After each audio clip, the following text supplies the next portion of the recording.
Kisah akan berfokus pada seorang tukang setrum ikan bernama Elia. Dia seekor cowok ya, tapi namanya aja yang kayak cewek. Dimana kata illegal fishing berikut undang-undang tentang hukuman tak cukup untuk menghentikan dia yang merasa sudah tak punya pilihan untuk memenuhi tanggung jawab kebenarannya sebagai tulang rusuk keluarga. Apalagi di zaman sekarang, rakyat kecil bisa apa kecuali hanya terbenahi dan serba kesulitan untuk mendapatkan penghasilan bahkan lewat cara yang terbilang tebu sekalipun. Ini bernama Oso, seorang ketua umum organisasi peduli lingkungan yang bergerak di bidang kebersihan dan pelestarian ekosistem sungai. Dia ditemani adiknya yang bernama Nani. Mereka mulai membersihkan tumpukan sampah di salah satu sungai yang di sana sudah terdapat beberapa bangkai ikan yang diduga akibat limbah pabrik dekat sungai tersebut. Sebagai petugas terkait, mereka langsung mengadakan sosialisasi bahkan mengajak warga melakukan upaya pencegahan dengan berunjuk rasa. Namun belakangan ini mereka menemukan indikasi seperti bekas luka bakar pada bagian tubuh ikan yang kemudian tuduhan pun mengarah pada tukang setrum ikan. Sempat terjadi perdebatan tanpa kesimpulan, maka Oso dan Nani pun memilih pulang saja. Yang saat dalam perjalanan mereka tak sengaja melihat sebuah feng yang cukup mencurigakan. Dan ya, beberapa pria terlihat sedang mengangkut ikan yang kondisinya sama persis dengan yang mereka temukan tadi. Tapi sayangnya kedatangan Elia di sana memaksa dua bersaudara ini pun harus menghentikan proses penyelidikan untuk sementara. Singkat cerita, setelah ikan itu ditimbang dan siap untuk dijual, datanglah seekor tengkulak yang ternyata masih merupakan anggota dari organisasi tersebut, di mana dia mengambil paksa ikan yang sudah para penyetrum kumpulkan tanpa membayar kompensasi sepeser pun pada mereka.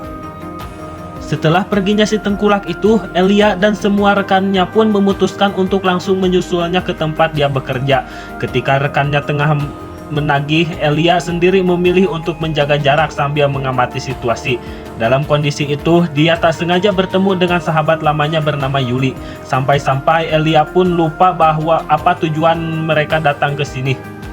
Saat asik-asiknya mengobrol, rekan Elia yang sudah selesai sistem pulang dari langsung mengajaknya pulang, lantaran mereka tetap saja tak mendapatkan konvensi apapun dan Elia pun terpaksa pergi meninggalkan Yuli, meski di dalam hati Elia masih sangat ingin menghabiskan waktu bersamanya.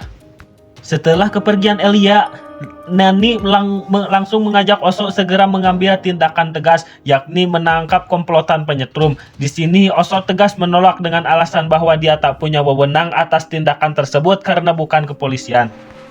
Namun sepertinya Elia sudah merasa jengah dan tetap ingin melakukan penangkapan meski tak didampingi oleh kakaknya.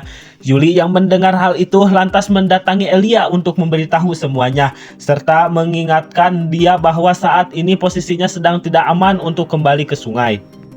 Namun karena terdesak kebutuhan dan mesti tak tahu harus bagaimana lagi, Elia beserta keluarganya tak mempedulikan hal itu dan tetap menjalankan rutinitasnya seperti biasanya. Keresahan Yuli akhirnya berubah menjadi lega setelah ia cukup diterima oleh keluarga Elia yang memperlakukannya dengan sangat ramah. Dari sinilah awal mulai kedekatan antara Yuli dan Elia, di mana buah-buah benih asmara antara keduanya pun mulai tumbuh dan mekar seiring berjalannya waktu. Kembali lagi ke Oso dan Nani yang menjalankan tugasnya, terus membincangkan soal yang Nani rencanakan kemarin, di mana Oso sebagai kakak senantiasa mengingatkan Nani agar mengurungkan niatnya tersebut, karena dikhawatirkan hal itu justru akan membahayakan dirinya sendiri. Pada malam harinya, Oso yang sedang bersama ayahnya pun seketika dikagetkan oleh informasi tentang Nani, di mana adiknya ini bersikeras dan tetap melanjutkan rencananya, sehingga Oso yang merasa khawatir atas keselamatannya pun lekas menyusulnya pada saat itu juga. Di tempat lain, terlihat Elia masih sibuk dengan ikan-ikan dari tangkapannya. Di situ pun dia tiba-tiba berfirasat bahwa ada sesuatu yang tak beres. Dan benar saja, beberapa tamu tak diundang datang untuk mencelakai Elia termasuk rekan-rekannya. Masih di malam itu juga, Elia yang sudah mengetahui jika dalang dari aksi penyerangan barusan adalah si tengkulak, maka ia pun langsung mendatanginya untuk menagih hutang. Di mana kali ini Elia terpaksa harus melakukan dengan sedikit kekerasan. Atas bantuan dari Yuli, akhirnya si tengkulak pun berhasil dibuat takluk bahkan sampai meninggal di tempat itu juga. Alhasil situasi pun menjadi kacau, di mana esoknya Yuli dikejar berbagai pertanyaan seputar insiden semalam. Tapi di sini Yuli berusaha membela Elia mati-matian sebab menurutnya bahwa yang ia lakukan tersebut tak lebih dari sebatas membela diri dari pihak yang bermaksud menyakitinya. Belakangan ini Oso diberitahu oleh Nani soal kedekatan Elia dengan Yuli, dan dia pun memaklumi bahwa bisa dibilang wajar saja jika pada saat interogasi tadi Yuli lebih cenderung membela sang pacar meski sebenarnya si Elia ini adalah salah sekalipun. Maka dari situlah bersama perkumpulan pun pergi mendatangi rumah Elia. Ketika mereka sampai di sana, mereka langsung disambut hangat dengan lemparan bebatuan. Tak satu pun dari mereka berhasil menemukan keberadaan Elia. Karena hal itu wajar dan pantas karena ternyata Yuli telah lebih dulu membawa Elia pergi mencari tempat aman sesaat sebelum Oso berhasil menerobos saat masuk ke dalam rumahnya.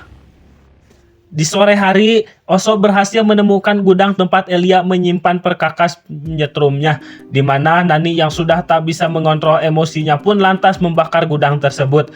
Namun di balik itu, Oso tetap menganggap keputusan Nani sebagai tindakan gegabah yang alih-alih justru akan membuat situasinya akan semakin rumit lagi. Setelah Elia dan Yuli pulang dari persembunyiannya, mereka melihat kondisi gudangnya dengan reaksi penuh amarah. Bahkan ia spontan berencana untuk balas dendam. Di mana esok harinya Elia dan Yuli langsung mendatangi Nani di tempat kerjanya yang kemudian berhasil dibunuh pas ketika Nani sedang berjauhan dengan sang kakak.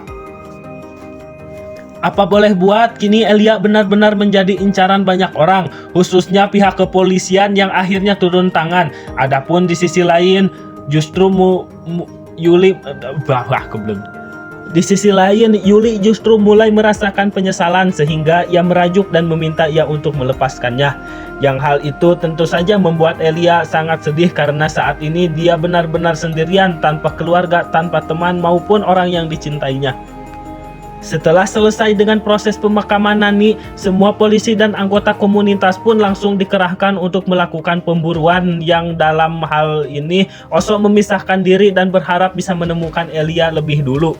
Karena walau bagaimanapun Oso adalah manusia biasa yang memiliki dendam dan ingin menghabisi pembunuh adiknya itu dengan tangannya sendiri. Setelah dilakukan pemburuan berjam-jam, akhirnya jejak target pun mulai terlihat, di mana aksi brutal tim pemburu lakukan saat itu memaksa Elia untuk menempuh berbagai cara supaya bisa selamat, dan perjuangan Elia tidak sia-sia yang walaupun kondisinya sangat kasihan sekali, tapi setidaknya ia masih bernyawa. Hal itu tak lepas dari bantuan Oso yang kemudian memberikannya perawatan supaya Elia bisa kembali bugar dengan tujuan agar hasrat dendamnya terus terangsang dan dapat melampiaskan dengan penuh gairah. Tapi ngomong-ngomong, di sini Oso lebih fokus pada pengobatan Elia. Selain karena memang sejatinya karakter si Oso yang santuy dan tidak agresif seperti Nani adiknya, situasi ini pun kemudian dimanfaatkan si Elia untuk membalikkan keadaan. Kondisi Elia yang saat ini dengan tubuh kurang tenaga, kurang vitamin, dan kurang gizi masih begitu saja berambisi untuk bisa menaklukkan Oso. Padahal di sisi lain Oso sengaja mengikuti keinginannya, seolah-olah pasrah karena sebenarnya ia menunggu momen yang tepat dan ingin mengetahui sampai di mana si Elia ini bisa tetap bertahan.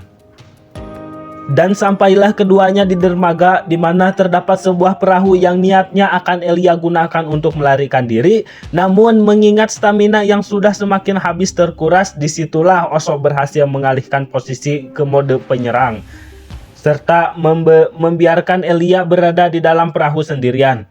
Walau dengan berat hati, akhirnya Oso pun membunuh Elia dan mempersembahkan untuk Nani demi memuaskan hasrat dendamnya tersebut. Bahkan Oso memilih untuk menenggelamkan jasad Elia di dalam perahu bersama ikan-ikan hasil curiannya.